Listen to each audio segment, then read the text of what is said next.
Access 2016, Module 2, Part 5. In this section, we will be importing data into a table from a text file. So let's go ahead and get started.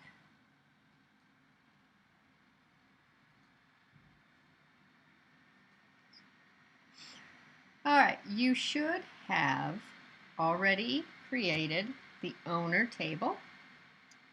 In the last segment, we imported this table design from an access table, and then we also modified it, so you should have completed those steps. Once we have the file in place, we will go ahead and add some data.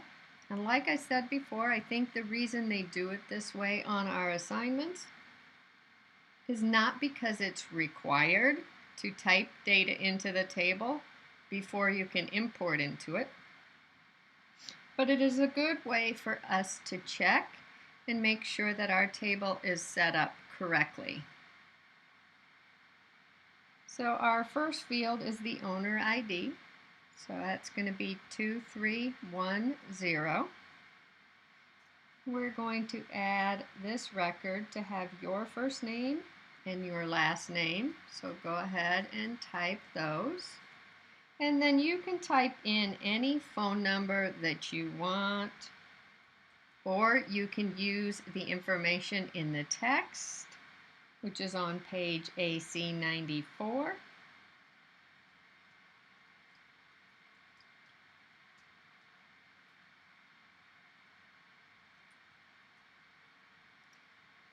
And if you want to leave the state as Wyoming, you don't have to type it, because that is what the default is set to. It will fill in automatically for you. And we'll add a second record. Now, if you find that your data is organized in a different order than the order that it's listed in the text, that should tell you that you need to go back and review the table design. Your import is not going to work if the fields are not in the same order as mine, or as that they are listed on page AC94 when you're doing that data entry.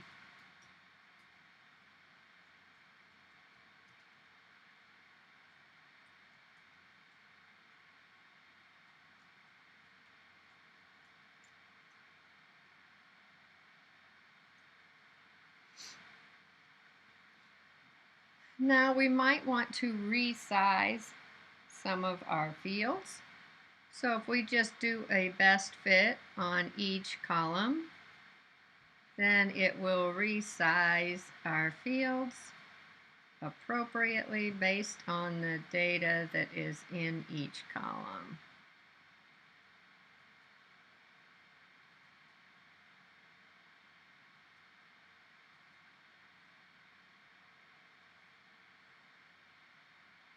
I'm going to go ahead and save the changes.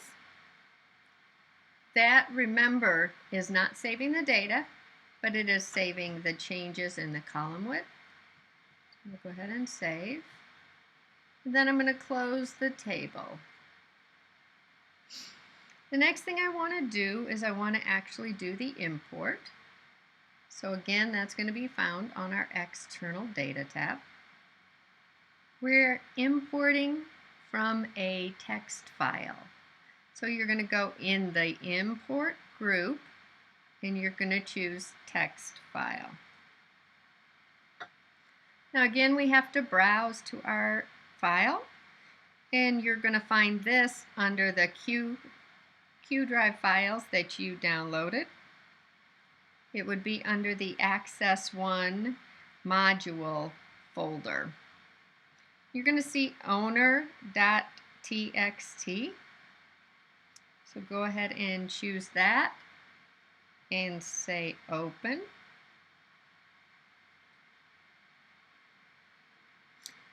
And now we want to append that file.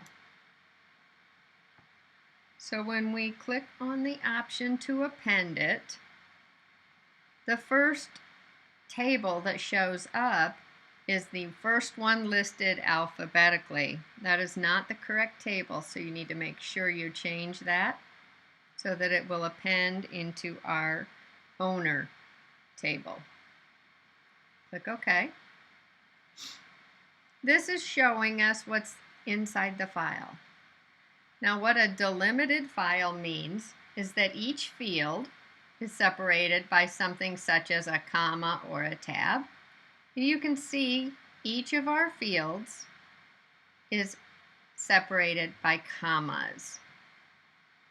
Now, each of our field is also enclosed in quotes, so that if there happened to be a comma inside one of the fields, you would know that the quotes were enclosing the data in the field, and that wasn't supposed to be separating it. So for example, if I wanted it to say Pincher, comma, Junior, then that comma would have to be inside the quotes so that it knew that was part of the data. A fixed width column or type would mean that the first 4 digits would always be the owner ID. And then maybe the next 25 characters would always be the first name. So if the first name was only 5 characters long, you would then have 20 spaces before the next field started. The last name would always start at the same point and be maybe 35 digits long, or however long each field was. So you'd have a lot of blanks separating each of the fields, and the fields would all begin in the same character position. So Access has determined that this is a delimited file, and that is correct. So we're going to go ahead and say next.